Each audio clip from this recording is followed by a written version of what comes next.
Bismillahirrahmanirrahim. Assalamualaikum warahmatullahi wabarakatuh. Yang saya sayangi dan saya banggakan seluruh mahasiswa-mahasiswi perbankan syariah, baik itu di PBS 1, PBS 2, dan PBS 3, dimanapun Anda berada. Hari ini kita masuk di materi ketiga kita pada mata kuliah ini, Ekonomi Makro Islam. Yaitu kita akan bahas di sini, kita akan diskusikan mengenai konsep uang dalam ekonomi makro Islam. Seperti biasa, sebelum kita mulai perkuliahan, mari bersama-sama kita lantunkan salawat Nurul Anwar dan doa awal perkuliahan. Semoga doa dari saya pribadi, semoga kita semua sehat selalu, terhindarkan dari wabah mara bahaya ini, dan kita bisa segera kembali dipertemukan, kembali dikumpulkan di kampus kita tercinta, Universitas Islam Malang. Mari bersama-sama kita ikuti, ada mahasiswa-mahasiswi semuanya. Monggo. Allahumma sholli ala Muhammad.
Dan kita lanjutkan dengan doa awal perkuliahan. Bismillahirrahmanirrahim. Alhamdulillahirabbil alamin. Ar-Rahmanir-Rahim. Maliki yaumiddin. Iyyaka na'budu wa iyyaka nasta'in. Ihdinas siratal mustaqim. Siratal ladzina an'amta 'alaihim ghairil maghdubi 'alaihim waladdallin. Amin. Allahumma salli ala sayyidina Muhammad wa ala ali sayyidina Muhammad. Walhamdulillahi rabbil alamin. Allahumma akhrijna min zulumatil wahmi wa akrimna min nuril fahmi waftah lana abwabal ilmi wa zayyinna bil akhlaqil hasani. Rabbi zidni ilman nafi'a wa rizqan wasi'a halalan thayyiban mubaraka waj'alna min ibadikas sholihin birahmatika ya arhamar rahimin. Wa sallallahu ala sayyidina Muhammad wa ala alihi wa sahbihi ajma'in walhamdulillahi rabbil alamin. Oke, sekarang kita masuk di materi kita yang ketiga ini, yaitu bagaimana uang dalam konteks makro Islam tentunya. Bagaimana uang, bagaimana sejarahnya, sedikit penciptaannya, sejarah sistem moneternya, dan sebagainya. Kita bahas hari ini, kita diskusikan hari ini. Pertama, kalau kita lihat di slide kedua, yaitu konsep dasar uang. Bisa, monggo semuanya dilihat di slide ini. Bayangkan bila kita tidak mengenal uang. Jadi yang kita pahami, yang kita lihat sejarahnya sebelum terciptanya uang, ekonomi itu berasal dari sistem barter. Barang ditukar dengan barang, jasa ditukar dengan jasa, dan begitu pula barang ditukar dengan jasa. Maka dikatakan di sini barter tadi banyak kendalanya, banyak problemnya, banyak permasalahannya. Sudah jelas dikatakan di slide ini, sulit menukarkan dengan barang yang diinginkan.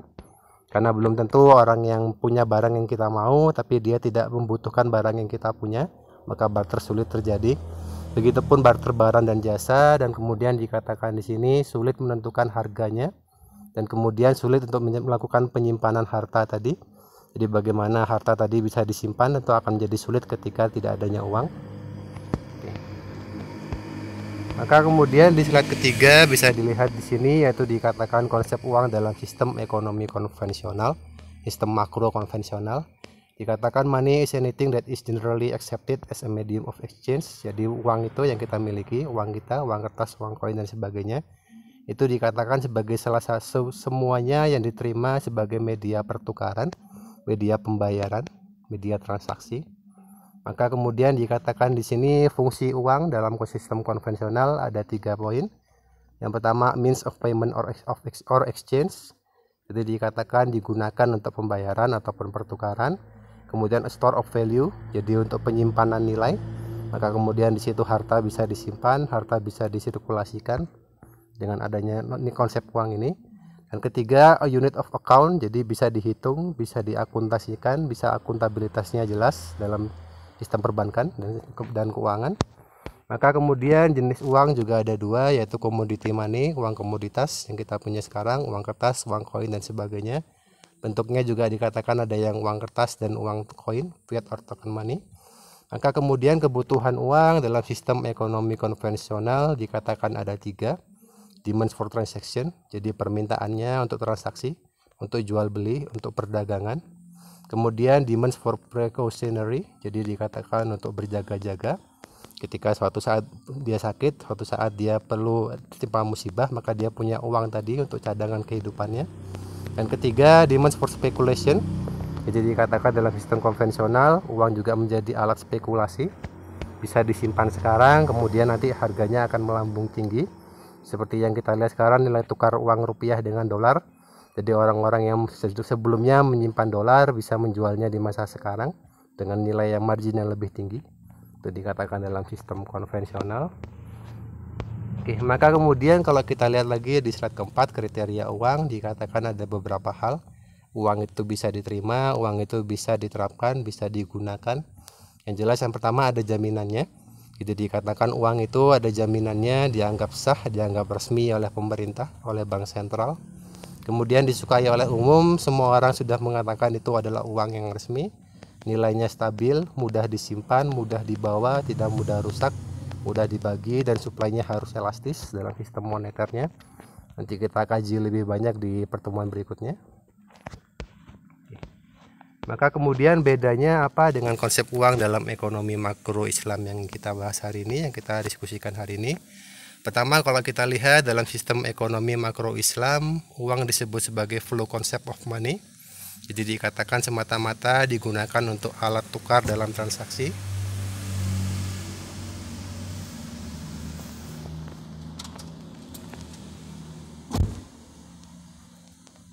Kemudian koin kedua yaitu disebutkan di sini kegunaannya meningkat sesuai dengan perputarannya. Itu intinya uang dalam konteks ekonomi makro Islam, yaitu flow concept of money. Ada perputarannya jelas, sirkulasinya jelas.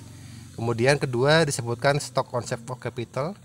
Jadi ada faktor produksi yang digunakan sesuai kebutuhan. Kalau kita di ekonomi Islam, kita di makro Islam sudah jelas ada nilai israf, tidak boleh berlebih-lebihan. Harus punya nilai zuhud, sederhana, secukupnya saja penggunaannya. Kemudian kedua, kegunaan uang ini menjadi fungsi efisiensi dan efektivitas. Dalam makro Islam, uang tadi diminta untuk efisien, diminta untuk efektif, tidak dibuang-buang, tidak dihamburkan, tidak difoya-foyakan dan sebagainya. Ketiga, money is public goods. Jadi disebutkan di sini pada intinya uang tadi digunakan untuk kepentingan umum. Semestinya uang itu berputar dengan cara yang baik, dengan sistem yang jelas, dengan transaksi yang jelas. Maka kemudian disebutkan di sini pada intinya uang menjadi barang publik, tidak menjadi barang private, tidak dimiliki 1-2 orang saja, tidak dikuasai 1-2 usaha saja, 1-2 perusahaan saja. Maka kemudian uang pada intinya tidak boleh ditimbun atau dihilangkan dari peredaran. Jadi harus terus mengalir, harus terus berputar. Itu intinya konsep uang dalam makro Islam. Oke. Kemudian kalau kita lihat lagi di slide berikutnya di sini, yaitu konsep uang dalam sistem ekonomi Islam. Ada beberapa poin juga disebutkan. Pertama, uang tadi digunakan untuk transaksi sehingga uang menjadi milik masyarakat dan nilai gunanya akan meningkat bila kegunaan dalam transaksinya meningkat. Jadi ambil contoh kita dalam ekonomi Islam, kita punya sistem qardul hasan. Jadi ketika ada orang punya kelebihan uang, dia pinjamkan uang tadi kepada orang yang kekurangan, yang punya ide usaha misalkan, maka kemudian di situ usahanya bisa berjalan bersama-sama, modalnya bisa dikembalikan dan ada keuntungan lebih dari usaha tadi. Maka itu disebutkan di sini nilai guna uang akan meningkat dalam transaksi yang meningkat. Oke. Kemudian kedua, uang tidak harus berbasis pada emas dan perak selama dinyatakan oleh pemerintah sebagai alat pembayaran yang sah, dan pemerintah juga wajib menjaga nilainya. Jadi nanti di slide berikutnya akan kita bahas bagaimana sebetulnya pemerintah itu tidak bisa sembarangan menciptakan uang, beredarkan uang, ada sistemnya, ada aturan yang jelas dari sistem dari sekitar 200-300 tahun yang lalu. Maka kemudian poin ketiga, nilai tukar uang antar negara menjadi fungsi neraca perdagangan antar negara tersebut. Ini sudah jelas karena kalau kita lihat neraca perdagangan antar negara, maka di situ muncullah impor dan ekspor. Adanya impor dan ekspor pasti dikatakan perlu devisa, perlu menggunakan mata uang yang disepakati bersama. Maka kemudian di situ nilai tukarnya menjadi fungsi neraca perdagangan. Poin keempat, suatu negara dapat memakai mata uang negara lain sebagai alat pembayaran yang sah di negara tersebut. Jadi kalau disebutkan dalam sistem ekonomi Islam yang kita lihat sekarang, dolar, pound sterling, euro dan sebagainya itu diterapkan di banyak negara. Itu juga dikatakan hal yang benar sebetulnya. Kemudian poin kelima, larangan penimbunan emas dan perak, kanzul mal. Karena emas dan perak pada masa dahulu di zaman Rasulullah dan para sahabat dan seterusnya itu digunakan sebagai alat pertukaran nilai. Jadi yang kita pahami ketika itu uang itu berbentuk dinar dan dirham, dicetak langsung dari emas dan perak. Nanti kita bahas di pertemuan berikutnya. Oke. Maka intinya di sini mengenai perbedaan utama antara uang dalam konsep ekonomi makro Islam dengan makro konvensional. Pertama, dalam ekonomi makro Islam, uang tidak identik dengan modal.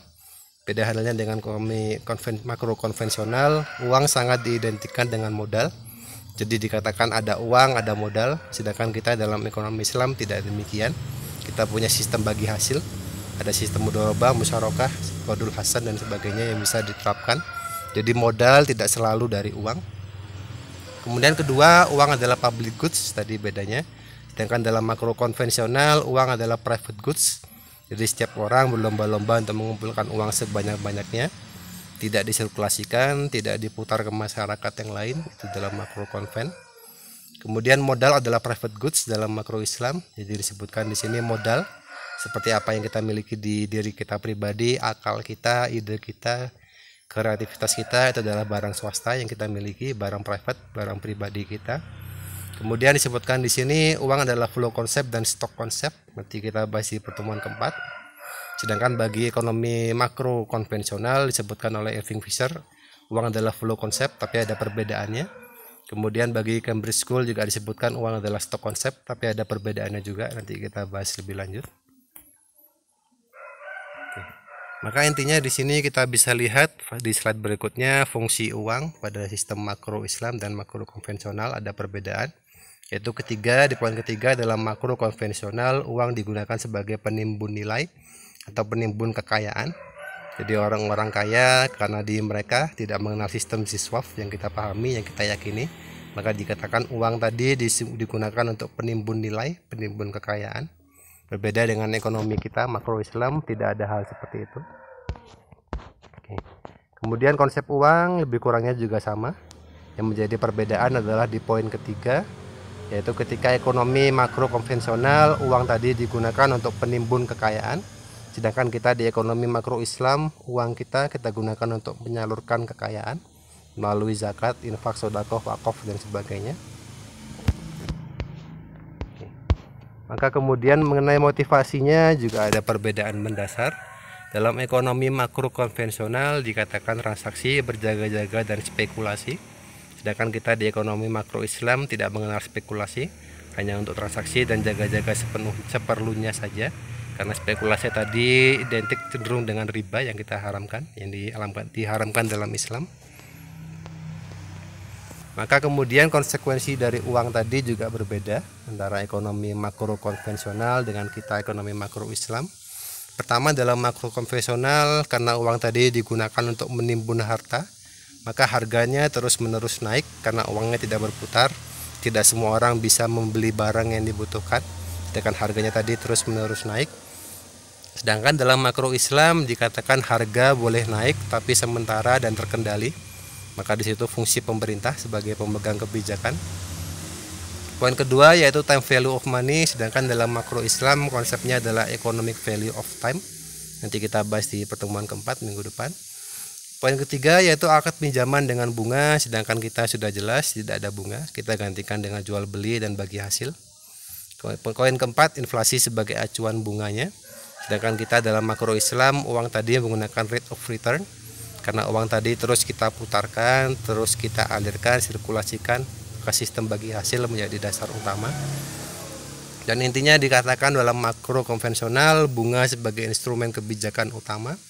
Jadi suku bunga, inflasi itu menjadi kajian utama mereka. Sedangkan kita menggunakan research sebagai instrumen kebijakan. Kemudian disebutkan di sini yaitu kita diskusikan mengenai materi ketiga di materi ini, yaitu ekonomi makro pasar uang. Jadi intinya yang kita bahas di sini bagaimana uang tadi perputarannya dalam ekonomi makro, bagaimana konteks moneternya, konsep sejarah dasarnya dan seterusnya kita bahas hari ini. Pertama, kalau kita lihat di slide ini sistem keuangan atau moneter ekonomi barat yang dimulai sekitar 1870-an. Ketika itu sistem bimetal yaitu emas dan perak diadopsi oleh Amerika Serikat pada tahun 1792 Masehi. Dengan rasio 1:15, karena kemudian fluktuasi harga emas dan perak pada tahun 1873 Amerika melakukan demonetisasi silver. Maka kemudian uang tadi yang sebelumnya digunakan rasionya lebih banyak di emas, maka kemudian karena emas semakin berkurang stoknya, semakin mahal harganya, maka digantikan dengan perak. Kemudian dengan demonetisasi silver tadi dimulailah masa monometalisasi dengan emas sebagai standar mata uang, gold currency standar dengan 3 variasi. Ini bisa dibaca sendiri, monggo. Nanti kita bahas lebih lanjut di materi kelima mengenai keseimbangan umum pasar uang dan pasar modal dalam ekonomi makro Islam. Oke. Jadi pada intinya kalau kita lihat di slide berikutnya di sini yaitu sistem keuangan dan moneter barat. Pelaksanaan ini dikatakan satu, sepanjang aturan main dipenuhi, maka mata uang semestinya didukung oleh stok emas dan dapat dikonversikan ke dalam mata uang, maka nilai tukarnya akan stabil. Jadi pada intinya kalau kita melihat pada sejarah ekonomi moneter, ketika itu semua negara internasional mengacu pada sistem ekonomi Islam sebetulnya. Jadi ketika negara ingin menciptakan uang yang baru, apakah itu uang kertas ataupun uang koin, maka dia harus lihat cadangan emas yang dimiliki. Harus ada rasio yang jelas di situ, tidak boleh berlebihan, tidak boleh melebihi rasio yang ada tadi. Itu semestinya dilakukan. Maka kemudian poin yang kedua, tidak ada satu negara pun yang mampu mengontrol keluar masuknya emas sehingga sulit mengontrol money supply. Maka kemudian kalau kita lihat emas tadi yang sebelumnya dijadikan rasio pencetakan uang baru, rasio sistem moneter yang ada. Maka kemudian kalau kita lihat emas dengan berbagai bentuknya, menjadi kalung, menjadi perhiasan dan sebagainya, maka kemudian sangat sulit dikontrol. Emas tadi bisa ke luar negeri, bisa kalung tadi dijual ke luar negeri, dibawa ke luar negeri kemudian kita jual, dan kemudian mungkin bisa lagi dilebur lagi menjadi emas dasar di negara itu. Maka kemudian dikatakan sistem ini tidak bisa stabil, kontrolnya akan sangat sulit untuk money supply. Poin ketiga, kebijakan moneter sangat bergantung pada produksi dan penemuan tambang. Sedangkan pada tahun 1870-an, 1880-an disebutkan ketika itu produksi emas terus menurun, tambang emas yang ada stoknya juga semakin berkurang, maka akibatnya pertumbuhan money supply melambat, permintaan uang, penawaran uang terus melambat, tidak dapat mengimbangi pertumbuhan ekonomi dunia akibat adanya deflasi. Maka kemudian poin keempat, pada tahun 1890-an dengan ditemukannya tambang emas baru di Alaska dan Afrika Selatan, akibatnya peningkatan money supply dan inflasi sampai kemudian ada perang dunia I ketika itu. Maka pada intinya kalau kita membahas uang dalam sistem moneter barat, sistem ini tidak bisa menjaga stabilnya mata uang. Karena mata uang tadi sistemnya terus berubah-ubah, terus diubah-ubah terus setiap waktu, setiap periode.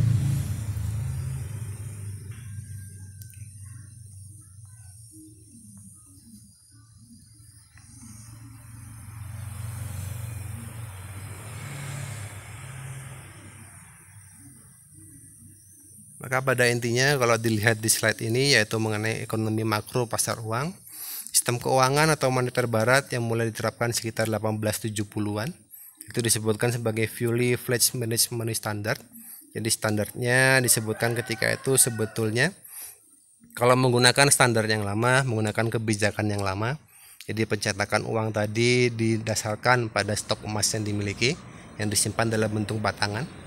Maka kemudian tadi sistem moneter tadi bisa berjalan dengan lebih baik, dengan lebih teratur, dengan lebih terjaga, dengan lebih sustain.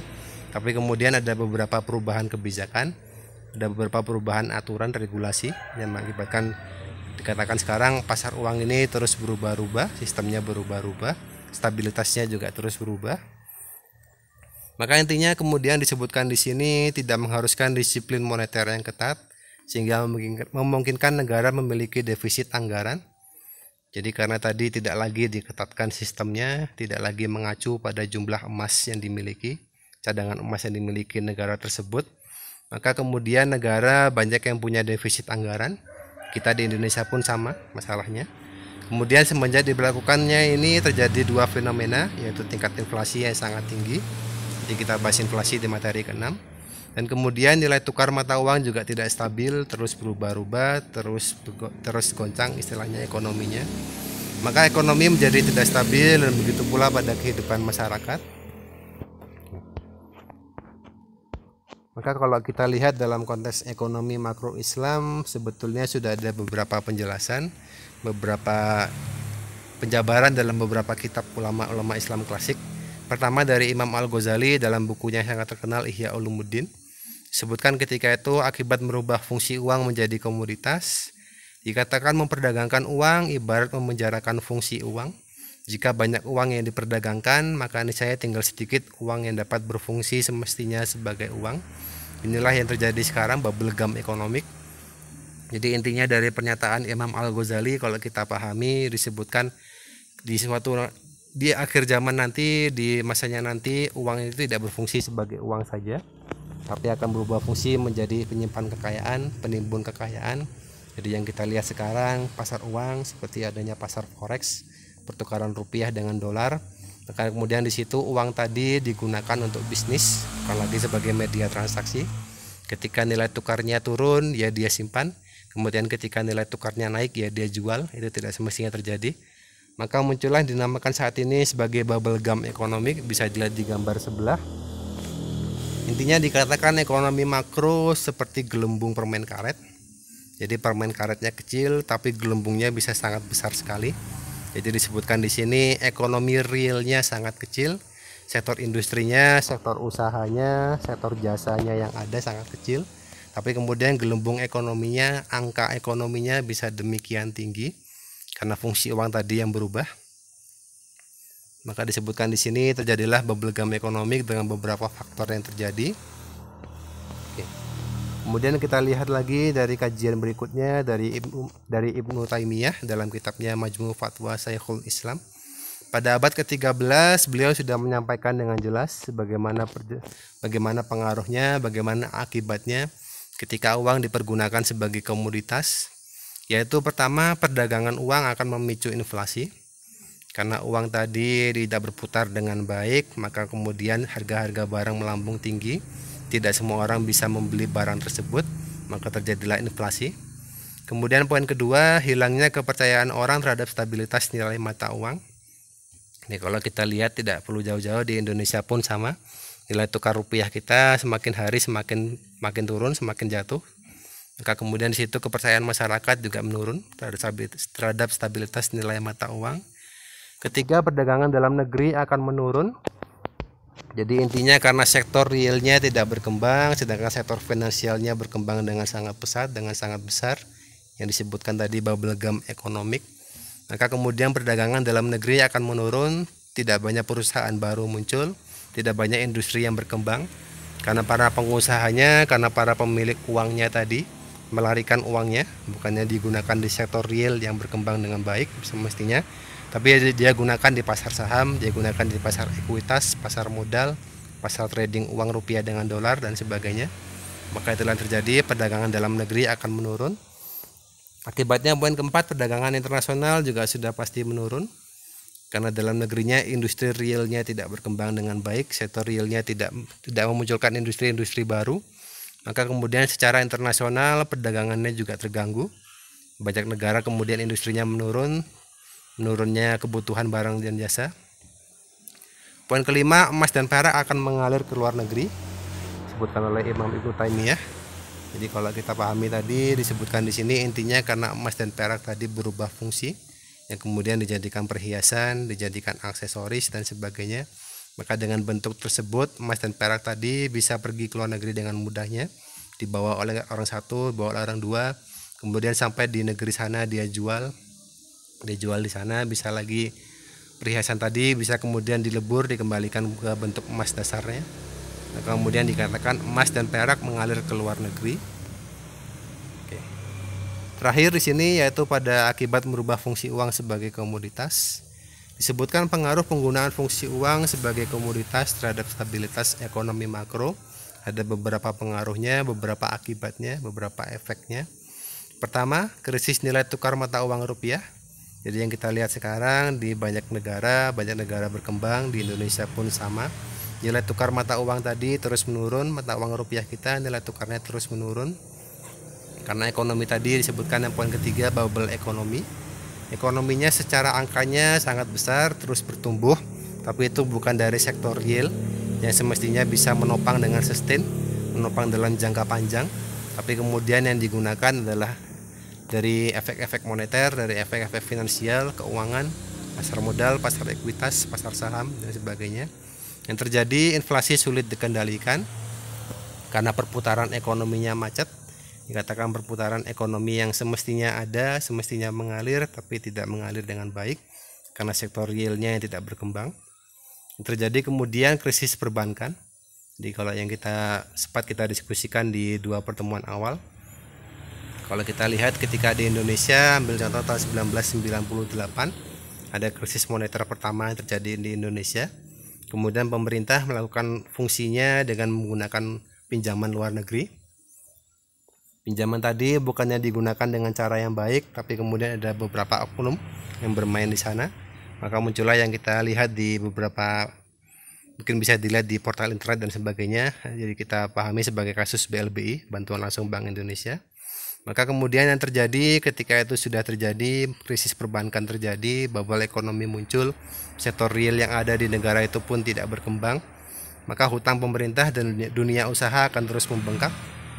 Jadi untuk mencukupi kebutuhan dalam negeri, untuk memenuhi infrastruktur dalam negeri, pemerintah terus melakukan hutang-hutangnya tanpa memperhitungkan dalam jangka panjang apakah itu bisa dilunasi atau tidak, dan tidak pernah selesai. Kemudian yang keenam, gap antara sektor real dengan sektor finance semakin lebar. Jadi tadi intinya sektor realnya semakin hari semakin goyah, semakin melemah, sedangkan sektor finance-nya semakin kuat. Jadi kalau kita pahami, kalau sektor real tadi yang menguat, itu ekonomi makro akan tumbuh. Tapi kalau sektor keuangan yang terus menguat secara makronya, itu bukan hal yang baik. Karena hanya 1-2 orang yang berkuasa di situ. Hanya 1-2 pemilik modal besar yang akan semakin diuntungkan di kondisi itu. Yang paling utama adalah masalah kemiskinan sulit dipecahkan. Karena tadi sektor realnya tidak berkembang dengan baik, tidak berkembang dengan semestinya. Sedangkan sektor finansialnya yang terus muncul, yang terus diunggulkan, yang terus dimunculkan bubble gum ekonominya tadi. Mungkin sekian yang bisa saya sampaikan. Jika ada pertanyaan, monggo disampaikan di komentar pada Google Classroom kita. Saya akhiri, intinya satu pesan terakhir dari saya dalam kondisi ini, tetap jaga kesehatan, tetap jaga kebersihan, gunakan waktu dengan baik, istirahat yang cukup, ibadah yang baik, kumpul dengan orang tua. Insya Allah kita semua akan sehat-sehat saja dan akan temukan kembali di kampus kita tercinta, Universitas Islam Malang. Oke, saya akhiri, kurang lebihnya mohon maaf. Allahumma fi ala aqwamit thoriq. Assalamualaikum warahmatullahi wabarakatuh.